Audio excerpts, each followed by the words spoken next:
दोस्तों, मैं भावना कुमारी, भावना इकोनॉमिक्स में कक्षा 12वीं के उत्पादन तथा लागत चैप्टर के लागत से संबंधित हम लोग कुछ वीडियो शेयर किए थे। पिछले वीडियो में हमने चर्चा की थी कि समय अनुसार समय के आधार पे लागत को कितने भागों में बांटा गया है। तो समय के अनुसार लागत को 2 भागों में बांटा गया है। कौन? अल्पकालीन लागत और दीर्घकालीन लागत।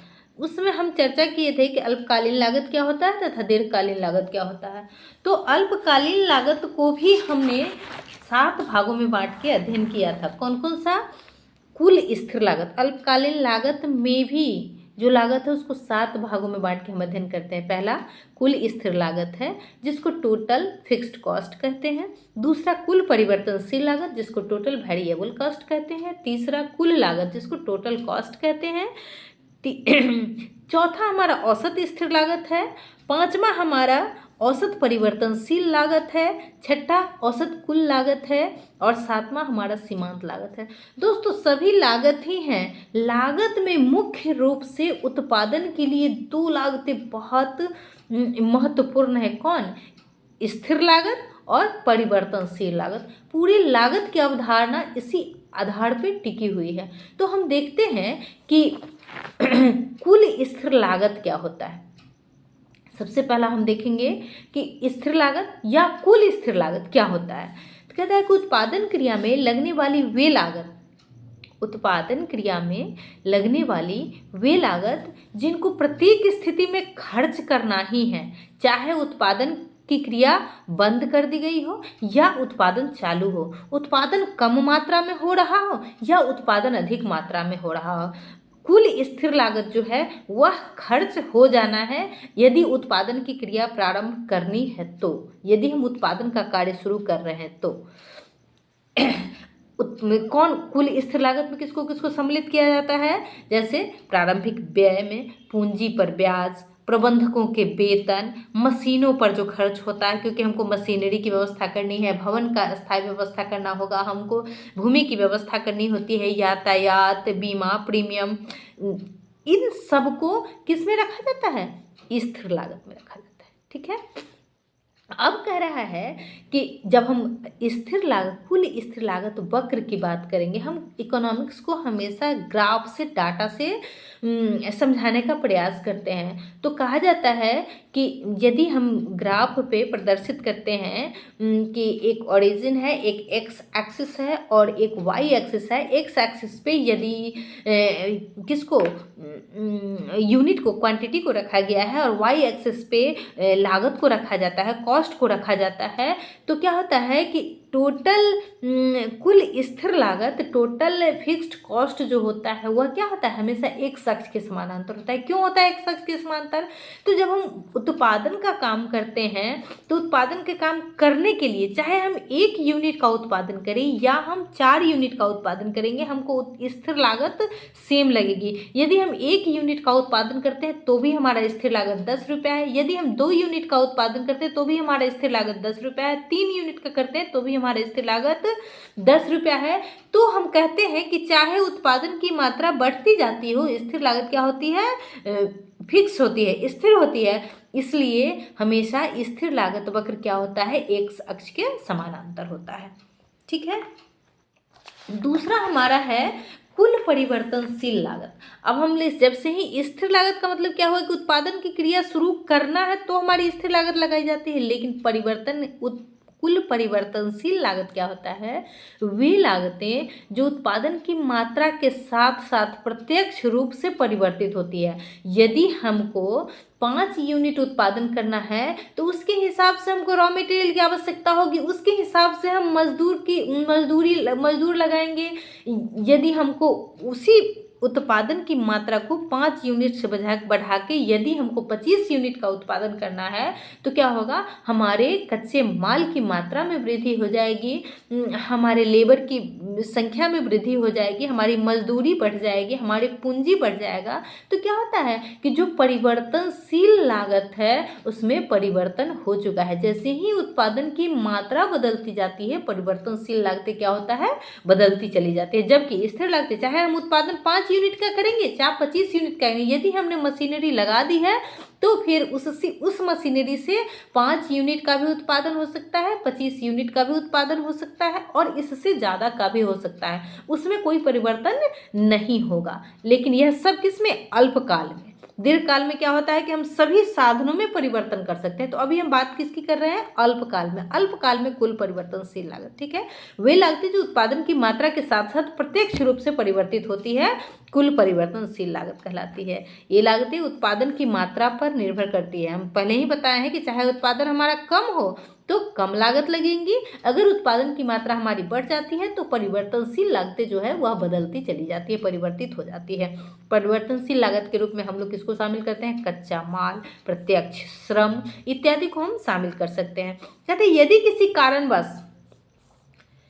किसी कारणवश हमने उत्पादन की क्रिया बंद कर दी या कारखाना बंद हो गया तो वहां पे क्या होगा? परिवर्तनशील लागत हमारा 0 हो जाएगा। हम कच्चे माल की खरीदारी नहीं करेंगे, हम लेबर नहीं लगाएंगे तो हमारा जो परिवर्तनशील लागत है वह 0 हो जाएगा। लेकिन यहाँ भी हमारा स्थिर लागत जो है, जो हमने एक बार लगा चुके हैं, वह हमारा स्थिर लागत वही रहेगा। स्थिर लागत कभी भी 0 नहीं होता है। इसको यदि हम ग्राफ से देखते हैं तो कहता है कि यदि हम उत्पादन 0 वस्तु का करते हैं तो भी हमारा टोटल फिक्स्ड कॉस्ट, जिसको TFC कहते हैं, वह हमारा 10 रुपया ही रहेगा। लेकिन हमारा TVC टोटल वेरिएबल कॉस्ट क्या होगा? 0 होगा, क्योंकि हमने उत्पादन 0 कर रखा है। यदि हमारा उत्पादन 1 रुपया है तो स्थिर लागत क्या होगी? हमारी 10 रुपया ही होगी। लेकिन परिवर्तनशील लागत हमारा क्या हो जाएगा? 1 रुपया बढ़ जाएगा। परिवर्तनशील यूनिट का उत्पादन हो गया तो परिवर्तनशील लागत हमारी बदल जाएगी, 0 से आगे बदल जाएगी। वही हमारा जब हम उत्पादन 4 यूनिट का करते हैं तो भी हमारा स्थिर फिक्स्ड कॉस्ट जो है वह उतना ही रहेगा, लेकिन परिवर्तनशील लागत में परिवर्तन हो जाएगा। तो इसको हम एक ग्राफ से देखते हैं तो कहते हैं क्या, जो टोटल स्थिर लागत हमेशा एक अक्ष के समानांतर होती है, जबकि परिवर्तनशील लागत टेढ़े मेढ़े वक्र के समान ऊपर की तरफ उठती जाती है। जैसे जैसे हमारा उत्पादन की मात्रा के साथ वक्र ऊपर उठती जाती है, ठीक है। तीसरा हमारा है कुल लागत, टोटल कॉस्ट। कह रहा है कुल लागत से आशय किसी फर्म द्वारा उत्पादित वस्तु की मात्रा को प्राप्त करने के लिए समस्त व्यय से, चाहे वो स्थिर लागत हो चाहे परिवर्तनशील लागत हो। क्या कह रहा है कि किसी फर्म द्वारा उत्पादित वस्तु की मात्रा को प्राप्त करने के लिए कुल व्यय से है, इसमें स्थिर लागत भी सम्मिलित है और परिवर्तनशील लागत भी सम्मिलित है। मोटा मोटी हम कह सकते हैं कि कुल लागत बराबर कुल स्थिर लागत प्लस कुल परिवर्तनशील लागत। इसको हम लोग ऐसे फॉर्मूला के तौर पे ज्ञात भी करते हैं कि total cost is equal to total fixed cost plus total variable cost, ठीक है। कुल लागत वक्र, यहाँ एक लाइन ध्यान रखना है कि कुल लागत वक्र हमेशा स्थिर लागत वक्र तथा परिवर्तनशील लागत वक्र से ऊपर होता है। क्यों? क्योंकि स्थिर लागत वक्र तो जो हमारा एक बार लागत है, दोनों लागत वक्र ही है, तो वह तो पहले ही ऊपर उठ चुका है, क्योंकि हम कुछ न कुछ मात्रा में पैसे पूंजी लगा चुके हैं, खर्च कर चुके हैं, तो स्थिर लागत वक्र ऊपर है। और परिवर्तनशील लागत वक्र यदि 0 होगा तो भी हमारा कुल लागत वक्र क्या होगा?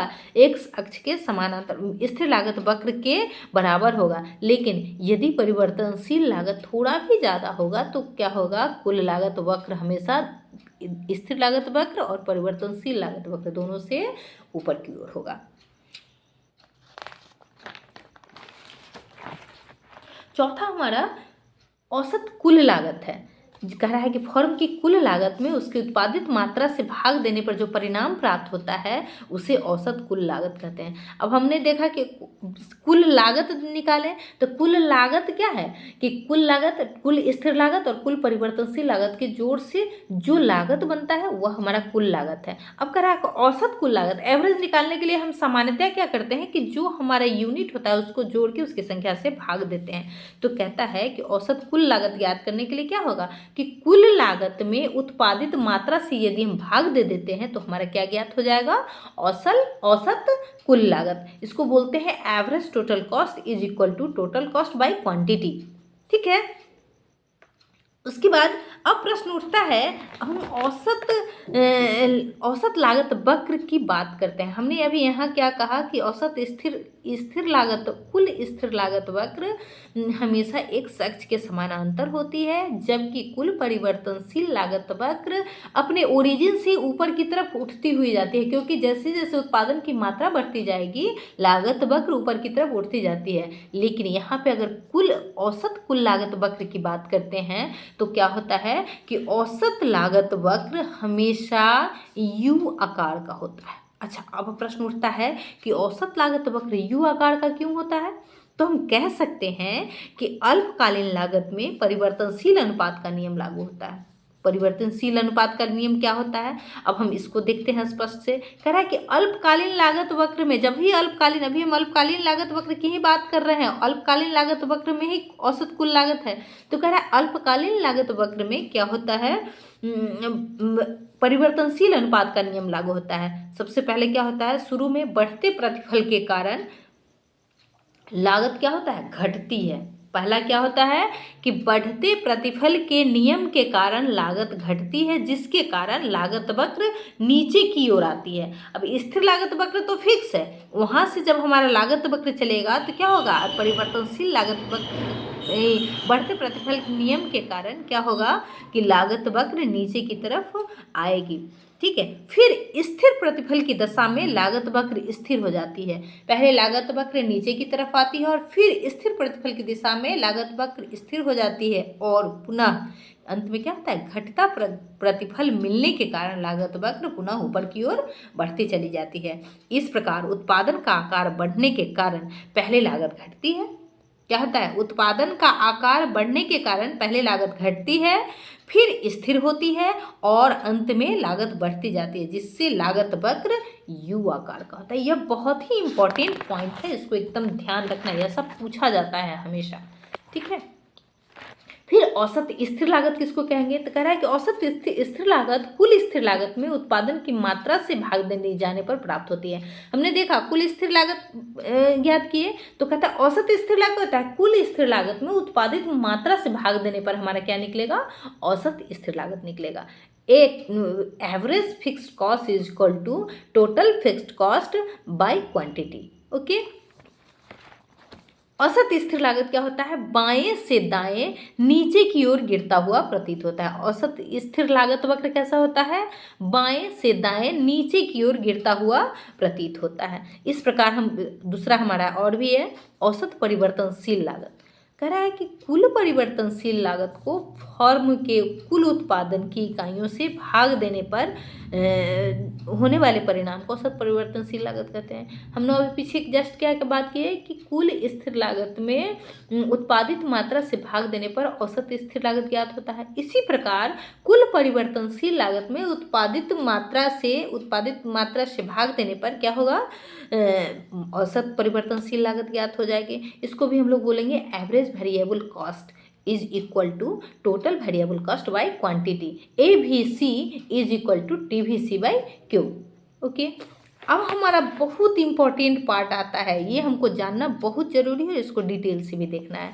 क्या है, सीमांत लागत। बहुत टर्म हमेशा हमको कंफ्यूज करते रहता है कि लागत सब है, लेकिन ये एक नया टर्म है, ये कैसे है, तो इसको हम लोग देखते हैं। सीमांत लागत को इंग्लिश में मार्जिनल कॉस्ट कहते हैं।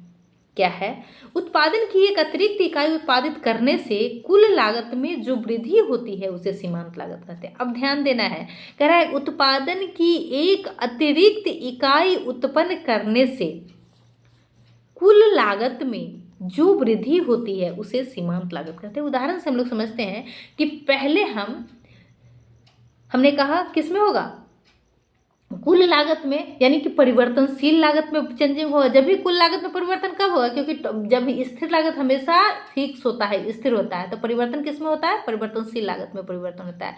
तो कह रहा है कि उत्पादन की जब हम पहले भी बात किए हैं कि यदि हम 4 यूनिट का उत्पादन करते हैं तो हमारे क्या होगा, परिवर्तनशील लागत कुछ और होगा। लेकिन जैसे ही हम उस यूनिट को बढ़ा के 25 यूनिट का उत्पादन करेंगे तो हमारा परिवर्तनशील लागत क्या हो जाएगा, बदल जाएगा। तो यहाँ पर कह रहा है कि जैसे ही हम उत्पादन की मात्रा में चेंजिंग करते हैं, जैसे एक अतिरिक्त इकाई का उत्पादन करते हैं, तो उत्पादन लागत में जो परिवर्तन होता है, हमारे लेबर एक के बदले दो चेंजिंग हो गया तो लेबर कॉस्ट बढ़ जाएगा। तो जो लागत में परिवर्तन होगा वह क्या होगा, सीमांत लागत होगा। सीमांत लागत को ज्ञात करने के लिए कहते हैं कुल लागत में परिवर्तन बटा उत्पादन की मात्रा में एक अतिरिक्त इकाई का परिवर्तन। कुल लागत में परिवर्तन, चेंज जो हुआ, कुल लागत नहीं, कुल लागत में जो पहले 10 रुपया खर्च हो रहा था और अभी 2 यूनिट और उत्पादन करने के लिए हमारा 14 रुपया खर्च हो गया, तो इस 10 और 14 के बीच जो अंतर होता है उसको कहते हैं कुल लागत। कह रहा है कुल लागत में परिवर्तन, 4 रुपया जो परिवर्तन हुआ बटा कितना, उत्पादन की मात्रा, हमने 1 यूनिट उत्पादित करना है, तब दूसरा यूनिट उत्पादन करना है, तो 1 की मात्रा में परिवर्तन, यह हमारा क्या होगा, सीमांत लागत होगा। फिर से एक बार देखते हैं कि सीमांत लागत बराबर कुल लागत में परिवर्तन बटे उत्पादन की मात्रा के एक अतिरिक्त इकाई में जो परिवर्तन होता है सो, ठीक है।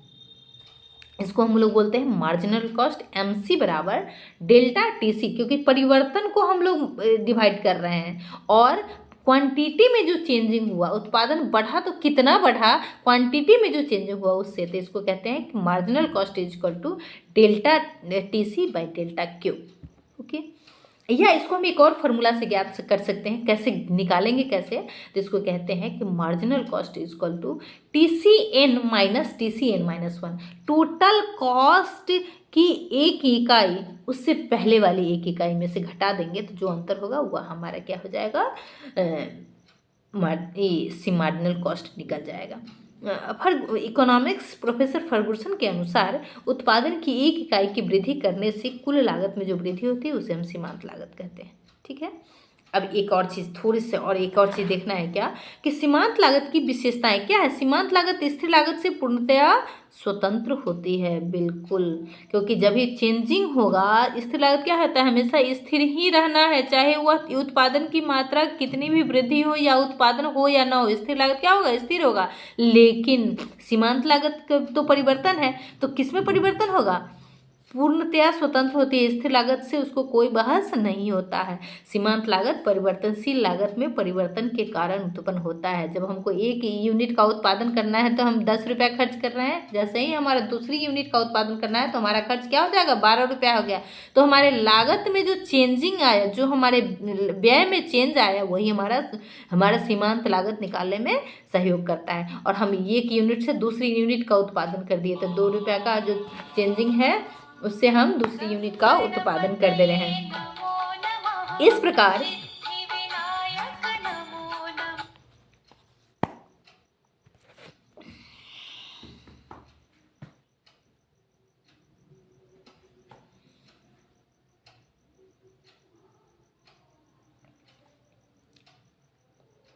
सीमांत लागत का वक्र भी परिवर्तनशील अनुपातों के नियम के कारण अंग्रेजी के U अक्षर के समान होता है।